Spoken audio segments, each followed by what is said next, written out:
బీసీలకు 42% రిజర్వేషన్లు ఇచ్చాకే స్థానిక సంస్థల ఎన్నికలకు వెళ్తామన్నారు Telangana PCC chief Mahesh Kumar Goud. High court ఇచ్చిన స్టేపై సుప్రీంకోర్టుకు వెళ్లే ఆలోచనలో ఉన్నామని క్లారిటీ ఇచ్చారు.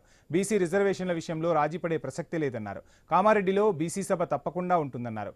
బీసీ కోటాను అడ్డుకోవడంలో ప్రధాన ముద్దాయి భారతీయ జనతా పార్టీ అని, బీఆర్ఎస్ కలిసి కుట్ర చేస్తుందని ఆరోపించారు.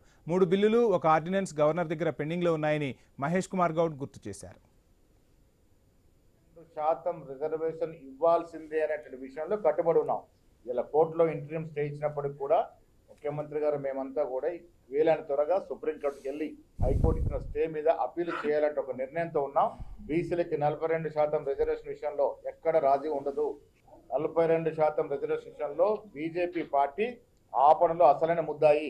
ఇలా తెలంగాణ కాంగ్రెస్ ప్రభుత్వం రేవంత్ రెడ్డి గారి నేతృత్వంలో 3 జీవోలు ప్రభుత్వం రాగానే 95 ఏళ్ల తర్వాత స్వాతంత్రం వచ్చిన తర్వాత మొట్టమొదటిసారిగా కుల సర్వే చేయడం అనేది ఒక చరిత్రాత్మక నిర్ణయం. ఆ కుల సర్వే కూడా శాస్త్రీయబద్ధంగా చేసి ఎంపెరికల్ డేటాను ఎస్టాబ్లిష్ చేయడం జరిగింది. ఆ డేటా ఆధారంగానే ఇవాళ 42% రిజర్వేషన్ ఇచ్చాం. బనకచెర్ల అంశంపైన స్పందించారు మహేష్ కుమార్ గౌడ్. గతంలో బీఆర్ఎస్ ప్రభుత్వ నిర్లక్ష్యం వల్లే బనకచెర్ల జీవోలు వచ్చాయని ఆరోపించారు. రాయలసీమను రత్నాలసీమ చేస్తానన్నది కేసీఆర్ కాదా అంటూ ప్రశ్నించారు. ఆంధ్ర హక్కులను కాపాడుతానని ఆయన అనలేదా అంటూ నిలదీశారు. జగన్తో కేసీఆర్ విందులు వినోదాలు చేసుకున్నారని మండిపడ్డారు. బనకచెర్ల విషయంలో ఒక చుక్క నీటిని కూడా వదులుకోబోమన్నారు మహేష్ గౌడ్. బనకచెర్లపై మంత్రులు పవర్ పాయింట్ ప్రజెంటేషన్తో వివరించారని గుర్తు చేశారు.